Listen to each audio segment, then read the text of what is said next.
৪২ বছরের এক দাপুটে শাসকের গল্প।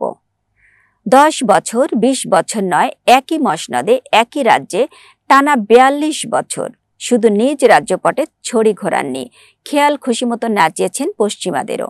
লিবিয়ায় ৪২ বছর ধরে ক্ষমতায় থাকা এই নেতা হলেন মুয়াম্মার গাদ্দাফি। হঠাৎ কেন বলছি গাদ্দাফির কথা?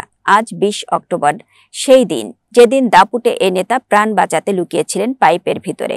সেখানে কামানের গোলা ছোড়া হয়, পাইপের ভেতর থেকে বেরিয়ে আসতেই তাকে নিশানা করে চালানো হয় গুলি। শোনা যায় এক সময়ের লৌহ মানব গাদ্দাফির মরদেহ টেনে হিঁচড়ে নিয়ে বিপণন বিতানের সামনে ঝুলিয়ে রাখা হয়।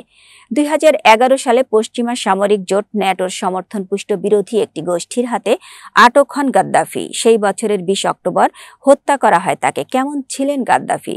লিবিয়ার মানুষ কি তাকে ভালোবাসত না ঘৃণা করত? কেনই বা তিনি পশ্চিমাদের চক্ষুশূল ছিলেন?